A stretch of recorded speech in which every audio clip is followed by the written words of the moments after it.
Hello friends, welcome to the channel. Sorry for late video. Actually, it's not my mistake. Data he late से आया है. So we didn't have data. We had to wait, then update the files, and then finally present it to you. So sorry for that. Now we'll discuss how the market behaved today and what did we discuss yesterday. तो आज बहुत important दो चीज़ हुई. Overnight एक announcement हुआ. Overnight तो नहीं बोलूँगा, सुबह सुबह हुआ था relatively. तो यूएस की तरफ से और ईरान की तरफ से एक सीज फायर अनाउंस हुआ है. दैट इज़ बिग पॉजिटिव और आज मार्केट में भी वही पॉजिटिव देखने को मिला. सेकंड इज़ आरबीआई की monetary policy. So will discuss one at a time.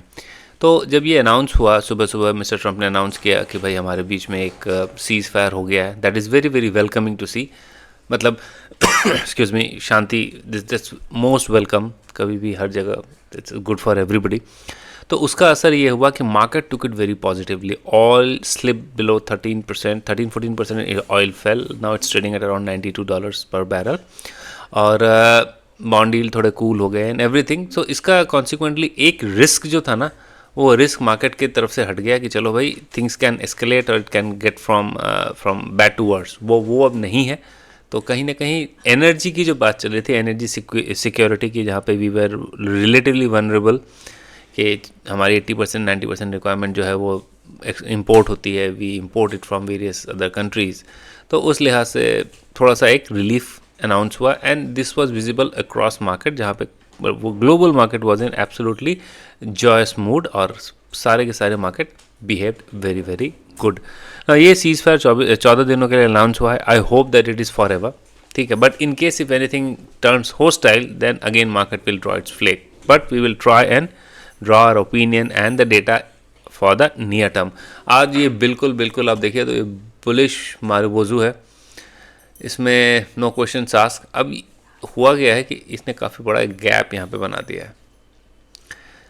According to technical analysis ये गैप भरने के लिए मार्केट आज नहीं तो कल कभी ना कभी तो आएगा. That is what it is said. ठीक है, हमने कहा था कि अगर ये 24,000 को छोड़ देगा तो 24,200 के आसपास जाएगा. तो अभी बस बिल्कुल 24,000 के मुहाने पड़ रहा है, just the door step of 24,000. In fact on intraday basis इसने 24,000 तोड़ा भी, 24,027 के आसपास का हाई लगाया. But then finally minus to close it around 23,997. Let us take that to be 24,000. ठीक है, अब कल के लिए क्या है देखिए. सिंस what I expect कि since it's a huge big gap, so there will be an attempt to at least fill a portion of the gap. Portion of the gap में क्या होता है कि नेक्स्ट जो आपके पास इमीडिएट एक support दिखता है दैट इज़ अराउंड 23,773. वहाँ पे मार्केट आने की कोशिश कर सकता है. We can see that they can be a slip of around 150 points. Then again finally to recover.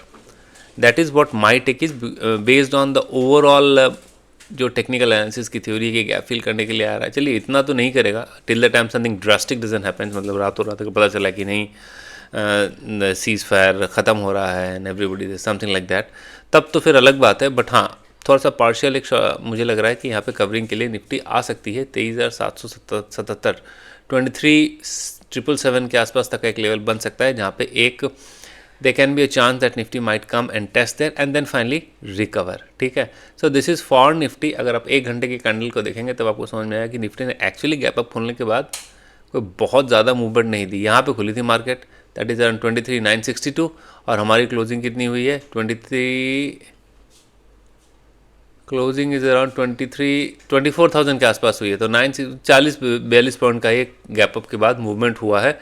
तो नथिंग मच, मतलब बहुत कोई ज़्यादा हमारे पास ऐसी कोई बात हुई नहीं है. ठीक है, so we will be watching this on all accounts. अगर ये आपका 23,836 टूटता है तो फिर 23,777 का लेवल एक बनता है on Nifty, where we can expect if that holds fine, if it doesn't holds then probably we might again see a थोड़ा सा और नीचे आने की possibility बन सकती है. but that chances are very less because overall sentiments have improved a lot. Bank Nifty was a cracker of a day. मतलब ये इंट्राडे बेसिस पे बैंक निफ्टी पहली बार सबसे ज़्यादा मूवमेंट दिया है. That's very very heartening to see कि बैंक निफ्टी ने इंट्राडे बेसिस पे अपना सबसे हाईएस्ट मूव दिया है अराउंड 27,2800 पॉइंट्स. ये 4-4.5% के आसपास ये भागा है. तो इसका दो फैक्टर है. पहला तो ये कि बैंक्स पर शॉर्टेड हेवीली. दूसरा results are on the corner. People are expecting good result. मैंने पहले ही बताया कि अपडेट अच्छे आ रहे हैं. ठीक है, तो these two was reason. Second was MPC की जो मीटिंग हुई थी आरबीआई की, उनका भी कोई ऐसा शॉकर नहीं आया है ऑन द लिक्विडिटी फ्रंट. देखिए बैंक्स को भी एनालाइज विद टू, एक तो पॉलिसी रेट होता है जहाँ पे आरबीआई जो लेंड करती है बैंक्स को, दूसरा है कि लिक्विडिटी एडजस्टमेंट्स के लिए क्या करते हैं, डू दे हैव लैफ वगैरह की फैसिलिटी होती है, जहाँ मैंने पहले की वीडियो में भी बताया है कि उसमें कोई जाकर के एडजस्टमेंट तो नहीं किया, कहीं कहीं उनको ज़्यादा कुछ ऐसा डर तो नहीं लग रहा। सो आज अगर आरबीआई की पॉलिसी को हम देखें तो उनका स्टांस भी न्यूट्रल है, आउटलुक भी न्यूट्रल है। हाँ, उन्होंने ग्रोथ, इंडिया की ग्रोथ थोड़ा सा बढ़ा दिया है, आउटलुक उसके लिए प्रोजेक्शन उन्होंने बढ़ा दिया है, that is something good. So taking on account everything, bank Nifty stood age gap up होने के बाद ये काफ़ी बढ़िया ऊपर गया and it was close at around 55,705। Now what is the next level? Next level 56,230 का हमें दिख रहा है, वहाँ पे एक रेसिस्टेंस है। नीचे की बात करें, अगर ये नीचे भी आता है तो मुझे लगता है कि 55,000 will be hard not to break. मतलब मुझे नहीं लगता कि 55,000 से नीचे भी नियर टर्म में जाना चाहिए, क्योंकि ओवरऑल सेंटीमेंट हो सकता है ट्रेडिंग एडजस्टमेंट्स के लिए, बट हाँ, by the time we close we should be closing in green, that is what my take is. अगर कोई न्यूज़ अनफेवरेबल न्यूज़ नहीं आया और कल ऐसे भी टीसीएस की अर्निंग्स आ रही है after market, so be watchful about that. Now coming to our data analysis, what does it says? Just give me a second. ये देखिए यहाँ पे क्या हुआ है कि एफआईएस की अच्छी खासी शॉर्ट कवरिंग हुई है फ्यूचर में, ठीक है, और उनका कल का पोजीशन जो है ना, probably they might not go long in calls but they have shorted calls.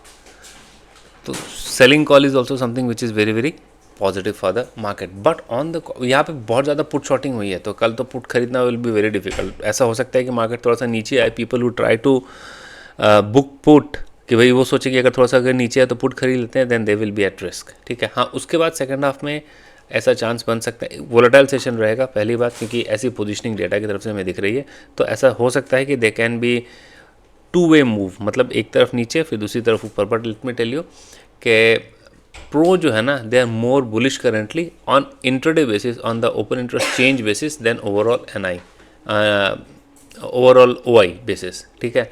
तो इन दोनों इंस्टीट्यूशंस के डेटा जो है अभी भी पॉजिटिव है, there have been short covering. कल हम और देखेंगे कि शॉर्ट कवरिंग कितनी स्टेबल है।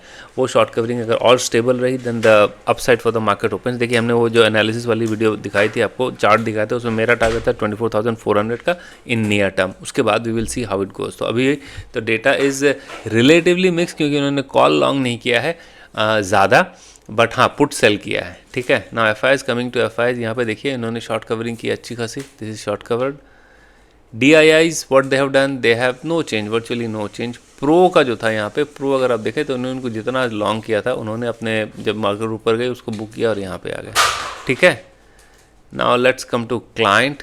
क्लाइंट ने क्या किया है, again they have book there long, जो उन्होंने लॉन्ग किया था, they got a chance to exit and they exited. Again the point of worry still remains के एफ आईज ने आज फिर सेलिंग की है, एफ आईज ने आज फिर सेलिंग की है कैश में। So there are people, probably some F eyes are still believing the fact कि भाई चलो ठीक है, ये तो एक सिचुएशनल बात हो गई जहाँ पे एक पॉजिटिव न्यूज़ आ गया, why not to take this opportunity to sell and exit the market. तो जब तक ये F eyes are not going to come back, then it will be very difficult for market to remain high. मतलब देखिए, competitiveness कम हो जाता है। मैं एक mutual fund, for example let say I am a mutual fund, मैं एक म्यूचुअल फंड का फंड मैनेजर हूँ, मेरे साथ एक फंड मैनेजर बैठा है, तो हम आपस में ही कॉम्पीट नहीं करते हैं, यूजुअली हम कॉम्पीट करते हैं एफ आई आई से। अब क्या होता है कि अगर हमने खरीदा, काफ़ी ऊपर चला गया, तो एफ आई आई उसको फिर खरीदता है। मतलब this game goes like this, and then mutual fund at the end of the day create some value. तो जब तक एफ आई आईज नहीं आएंगे, I am not very positive on the overall trajectory of the market. FIIs have to come at some point of time. देखिए, ये तो trading gain हुआ है, FIIs का ट्रेडिंग गेन हुआ है अगर आप देखिए, लेकिन कैश में क्या हुआ है, नेट तो कैश मायने रखता है ना। What is most important is cash. Cash में उन्होंने कितना खरीदा, नेट में वो 2800 करोड़ का cash they have sold. So this has to turn green, then probably will have a better outlook, but till the time it doesn't, then वो trading move आपको जैसे मिलेगा उस तरीके से ही खेलना पड़ेगा। Will have to play it like that only. अभी तो ये दिख रहा है कि there was a short covering here, ठीक है। F I D I activity की बात करें तो Nifty was long big time, मतलब 3525 crore Nifty was long, bank Nifty was long, and your Nifty mid cap was also long, ठीक है। So these things are positive, मतलब ये सारा का सारा जो ओवरऑल आपको ग्रीन दिख रहा है यहाँ पे, this is encouraging to see. Let us see whether it sustains tomorrow और not, we will take a call. Cash मैंने पहले ही बताया, has sold to the tune of 28 crore. The only satisfying point is कि इतने बड़े बड़े बार जो बन रहे थे ना, उसके कंपेयर में काफ़ी छोटा बार है। अब पता नहीं, कल से रिजल्ट शुरू हो रहे हैं, तो रिजल्ट का कैसा रिएक्शन रहता है। If anything comes out of blues तो शायद मेरे ख्याल से मार्केट और ऊपर जा सकती है। Starting is by TCS, late us see how TCS comes in and report. Let us look at the other market that we track. Brent, ठीक है, Brent गिरा तो फिर सो ही गया, मतलब गिरा तो गिरा ही। दैट वाज एक्सपेक्टेड एक्चुअली, वो इतने बड़े न्यूज़ के बाद। लेकिन अभी भी इट इज़ नॉट दैट, हम 60-65 के आसपास ट्रेड कर रहे थे, एट बस 70 के आसपास ट्रेड कर रहे थे, तो वहाँ से भी 20-22 डॉलर पर बैरल के हिसाब से ये ऊपर ही है। So one needs to watch out for it, ठीक है। आई डोंट एक्सपेक्ट कि ऐसा कोई, अब I like to bring one point here, ये इतनी जल्दी नहीं गिरेगा। You know why? Because the kind of infrastructure damage that has taken place in the all producing countries, that is Gulf countries, और जो सप्लाई चेन बॉटलनेक बनी है उसको रिजॉल्व करने में एटलीस्ट 2 से 3 महीने लग जाएंगे। That is what our understanding, my understanding is as per report in various studies. तो till the time these things are sorted, मुझे लगता है कि शायद कुछ समय तक तेल के दाम बढ़े रह सकते हैं। और RBI ने भी हम आज एक कंसर्न जारी किया है, मतलब in their commentary they have said that कि अगर इस तरीके से एनर्जी प्राइस बढ़े रहे then we might have some challenges for our fiscal deficit, ठीक है। So bearing all this things in mind, मुझे लगता है कि तेल जब तक अराउंड 80 के नीचे नहीं है ना, 80 के नीचे एटलीस्ट नहीं है, तब तक हमें बहुत कोई ब्रीदिंग स्पेस नहीं मिल रहा है यहाँ पे। We are managing it good that it is, मतलब 115-120 से तो नीचे ही आ गया, 92 के आसपास आ रहा है, बट ठीक है, अगर ये थोड़ा सा और गिरेगा then we'll have a better sigh of relief. Let's come to the Indian bond. ये देखिए, मैंने कहा ना बॉन्ड डील काफ़ी ज़्यादा गिरे हैं यहाँ पे, क्योंकि एवरीथिंग वाज, अब रिस्कियर एसेट के पास जाएगा तो वो तो गिरेगा ही, बॉन्ड डील गिरेगा। और जब तेल गिरता है, let me show you a stat, अगर मैं आपको यहाँ पे कंपैरिजन दिखाऊं विथ क्रूड और ब्रेंट का दिखाता हूँ, यूल सी।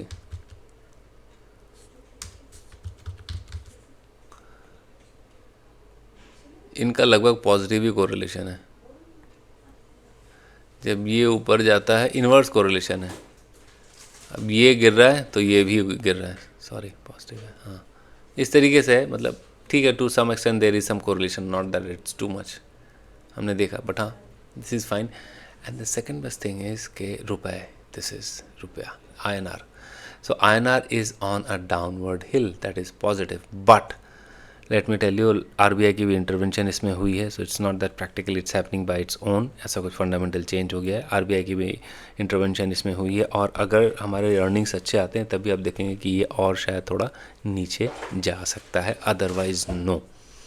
और इसका अगर यहाँ पे स्टैग्नेट हो गया तो मार्केट बहुत ज़्यादा ऊपर जाना, do not expect that, it has to come below 90, at least 90 से नीचे आना पड़ेगा, तभी जा कर के there is going to be some respite for the market. For now that is what we feel, ठीक है। So things are out, things are clear, expect minor dip tomorrow and then probably there can be a roll back here, ठीक है। Dow Jones I just want to see, ऊपर गया था around 1300-1400 point के आसपास ऊपर था, अब नाउ ये 1200-1250 पॉइंट रह गया, दैट इज़ अंडरस्टैंडेबल, फाइन। अगर कोई एडवर्स न्यूज़ नहीं आती है then probably we should be in a pretty zone, क्योंकि वो काफ़ी सारे शॉर्ट्स पड़े हैं। लेकिन हाँ, एक आपको फ्लिप मिलेगा, एक वॉलेटिलिटी मिलेगी मार्केट में टू प्ले अराउंड, ठीक है। I have already discuss the levels, so now we have fourth capital, probably the channel would have been reflecting by now. That's all from my side. Thanks for watching. Please like the video, and if you have not subscribed the channel, I request you to kindly subscribe the channel. Take care, bye, thank you, see you tomorrow.